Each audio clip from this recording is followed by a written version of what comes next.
భార్య కొడుకు తండ్రి ముగ్గురు కలిసి ఇంట్లో వివాదం చెలరేగింది. ఆ ఇంటి వివాదం వల్లనే ఇంట్లో మాట పెరిగి పోలీస్ స్టేషన్ మెట్లెక్కారు భార్య కుమారుడు. అందువల్లనే పోలీస్ స్టేషన్ కు ఫిర్యాదు చేయడానికి వెళ్ళిన భార్య కుమారుడు దాంతో పాటు పోలీసులకు ఫిర్యాదు చేశారు.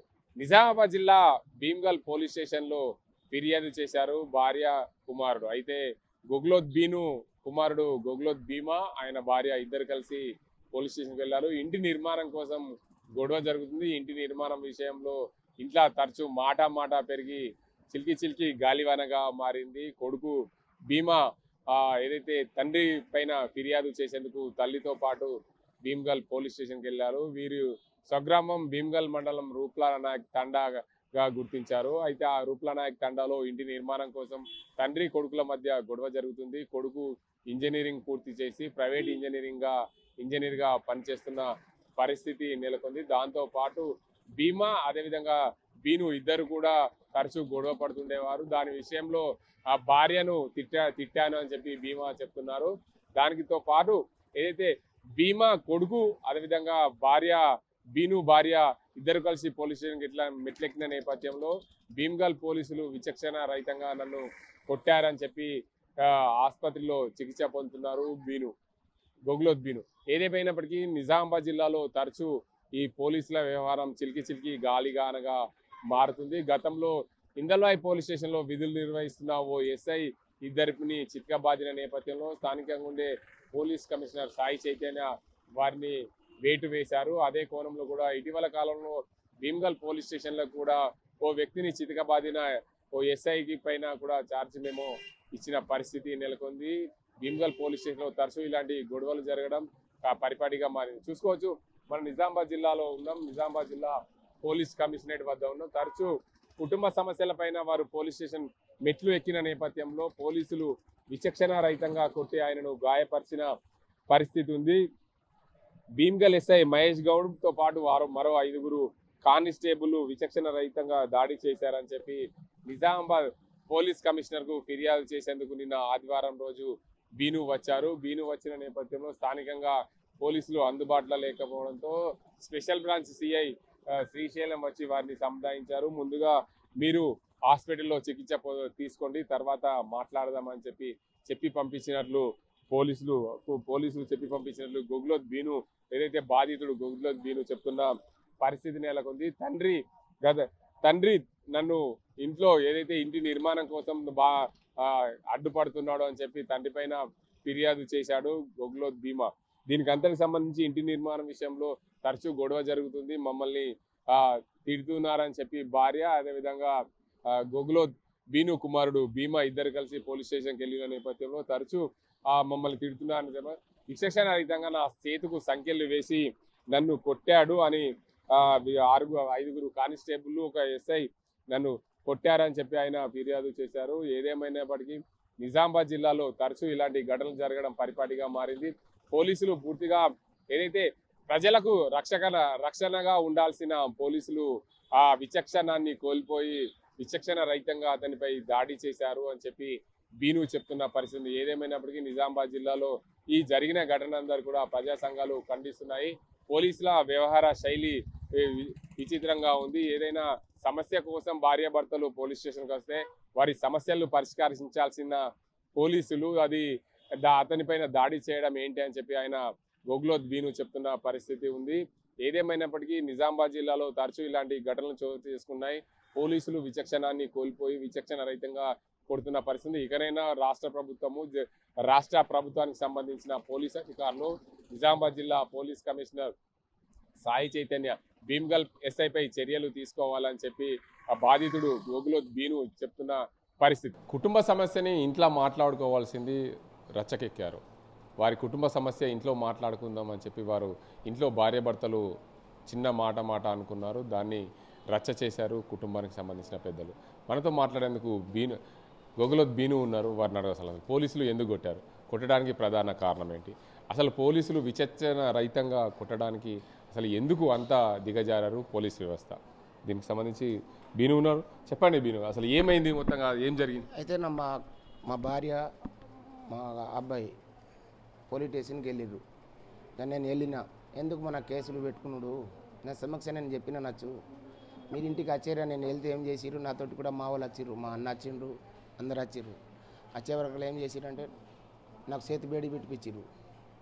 చేతు ఎస్ఐ సార్ బేడి పెట్టిండు, బేడి పెట్టేసి కట్టేసిండు. కట్టేసిన తర్వాత సమస్యలు ఏం మాట్లాడుకున్నారు ఏం లేదు. నాకు వాడపోయి సైడ్లో మన ఏఎస్ఐ సార్ ఆఫీసులో సైడ్ కూర్చుండబెట్టిన తర్వాత ఎస్ఐ ఏమో 5 పోలీసు వాళ్ళు ఎస్ఐ వచ్చి కొడితే సార్ నాకు ఇక దెబ్బలు ఇక అంటే మొత్తుకున్నా కానీ ఇడిసబెడతలేరు సార్. నేను ఏం చేసినా నా ఫ్యామిలీ సమస్య ఉంటే నేను చేసుకుంటాను, కాకపోతే కేసు పంపియు, నేను ఏ తప్పు చేసినా కానీ నా ఇంట్లో నేను సంజాయించుకుంటా, కానీ నాకే ఎందుకు కొడుతున్నా అని బాగా చాలా ఎడిసి ఘోరంగా కూడా సార్ ఎడిసి కానీ కొట్టినా కానీ మీకు అంతగానం నేను ఒకవేళ డౌట్గా చెప్పినట్లయితే ఆ రోజు జరిగింది నేను డేట్ చెప్తా సార్, నేను కొట్టలే అని చెప్తే ఆడపోయి మన కెమెరా ఉన్నది. ఆ రోజు కెమెరా 5 గంటల నుంచి 7 మధ్యలో దెబ్బలు కొట్టిన నాకు సార్ ఉన్నాయి. పోయి మన భీమగల్ పోలీస్ స్టేషన్లో పోయి తీపిరి వెళ్ళకపోతే నేను దేనికైనా దానికి సిద్ధంగా సార్. నాకు ఎస్ఐ 5 పోలీసులు. ఎస్ఐ పేరు నాకు తెలియదు సార్. ఎస్ఐ నేను అంతగానో తిరిగా నాకు చదువు రాదు. 5 ఒక ఎస్ఐ సార్ కొట్టింది వాస్తవం.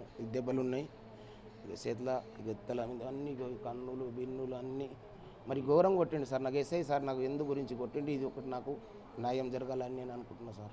అంటే మీ భార్యాభర్తలు ఇంట్లో మాట్లాడుకున్నారు, చిన్న కుటుంబ సమస్య అని ఇంట్లో మాట్లాడుకుంటే మీ కుమారుడు వెళ్ళి పోలీస్ స్టేషన్లో ఫిర్యాదు చేస్తారు. వాళ్ళు ఫిర్యాదు చేస్తే మీరు ఎందుకు వెళ్ళిర్రు, మీరు ఎందుకు వెళ్తారని నేను వెనకకి వెళ్ళిన మా అన్నని తీసుకొని నేను సంజాయించి నా కొడుకు నా భార్య నేను సంజాయించి తీసుకొస్తాను. నేను వెళ్తే నాకు మరి దారుణంగా ఎస్ఐ సారు పోలీసులు కొట్టిండు సార్. మీరు నిన్న ఎస్పీ ఆఫీస్ ముందట సిపి ఆఫీస్ ముందట ధర్నా చేసినావు, అసలు ఏంది ఎందుకు ధర్నా ఏంటంటే సార్ చేయలే. అక్కడ ఏంటంటే సార్ ఇంటికి లేడు, ఇల్లు కదా, రేపు నిన్న ఆదివారం బంద్ ఉండట్లా అక్కడ నేను అంగి ఇప్పుకొని దెబ్బలు చూపెట్టినా సార్. కెమెరా సార్ పెద్ద సార్ రాలే, ఏంటంటే నిన్న ధర్నా పెట్టిన ఆదివారం ఉండట్లా ఇలా రేపు రా, అక్కడ ఉన్న ఆఫీసర్ చెప్పిండు, ఆడ మనం సార్ ఏఎస్పీ ఆఫీస్లో మాట్లాడిపిస్తామని చెప్తే జైనింగ్ నీవు ఫస్ట్ దెబ్బలు చూపించుకొని పానం చూపించుకోమని చెప్పింది సార్. అసలు ఏం న్యాయం కావాలి పోలీసు వాళ్ళ నుంచి? నాకు పోలీసు వాళ్ళ గురించి నాకు ఎందు గురించి పోలీసు వాళ్ళు కొట్టారు, నా ఫ్యామిలీ నాకు విడిచిపెట్టాయి సార్. వాళ్ళ ఫ్యామిలీ ఉంటారు, నాది నాకు ఉంటారు, కానీ ఎస్ఐ సార్ నాకు ఎందు గురించి కొట్టిండి, నాకు ఇదే ఒక న్యాయం జరగాల. పోలీసు వాళ్ళు నాకు సార్ దెబ్బలు కొట్టినాక ఎందుకు కొట్టినావు అని నేను ఇగో అంగి ఇడిచిపెట్టి సార్ కూడా చూపెట్టిన. ఎస్ఐ సార్ కెమెరా కూడా ఉన్నది మీ దగ్గర కూడా వస్తుంది. నేను ఎస్ఐ సార్ నేను ఏం తప్పు చేసినా నాకు కొట్టినావు, నీది ఏమన్నా నేను తిన్నానా, నీవు నాకు కొట్టడం ఎందుకు అని నేను అంగి జింపుకొని దెబ్బలు కూడా చూపెట్టిన. సార్కు మీ కెమెరాలకు వస్తుంది, ఆడ కెమెరా తీపించిన నాకు దెబ్బలు కొట్టింది కూడా నేను సార్కు నేను అంగి చూపించి కూడా చూపెట్టిన. ఎస్ఐ సార్కు ఏలు ఇరిగిపోయింది సార్ అని కూడా చూపెట్టిన. సార్కు నాకు ఎందుకు నేను ఏం దూరణం చేసినా ఇప్పుడు దెబ్బలు చూడు, నేను ఏం తప్పు చేసినా నాకు ఎందుకు కొట్టినావని డైరెక్ట్ పిలిచి కొట్టేసిండు. ఇక పిలిచి కొంచెం కూర్చుండే పెట్టిండు లోపల, ఒక ½ అవర్ కూర్చుండే పెట్టిన తర్వాత కొట్టిండు సార్. నాకు వచ్చి ఏమనలేదు సార్, వచ్చి నిలబడినా నేను ఇట్లా కూర్చున్నా లేవమని చెప్పిండు. ఫస్ట్ కళ్ళతో నచ్చి తన్నిండు, కళ్ళతో తన్న వరకుల కింద పడ్డా. సార్ ఎందుకు కొడుతున్నా సార్, నేనేం చేసినా సార్. వచ్చి మళ్ళీ కొట్టే వరకల ఇక్కడ నుంచి వచ్చి ఇక ఒక కట్టె తీసుకొచ్చిండు, నెత్తి మీద 4 జరిసిండు. 4 కొట్ట వరకలా ఇక మాట్లాడలే, నెత్తి మీద దలుతున్నాయి కదా, పక్కకి దలుతలేవు. ఇంకా 4 పోలీసు వాళ్ళు వచ్చిర్రు, ఇటు పట్టుకున్నారు, కట్టె తెచ్చిర్రు. ఇంకా మళ్ళీ రాడ్ తీసుకొచ్చి మళ్ళీ బెల్ట్ తీసుకొచ్చి రాడ్ తీసుకొచ్చి ఇక కొడితే నేను ఏమనలేదు సార్. నాకు అండ ఏమన్నా అది ఉంటుంది కదా సార్, మీకు కూడా తెలుస్తాయి కదా సార్. నేను ఏమన్నా అంటేనే కదా నాకు ఆడ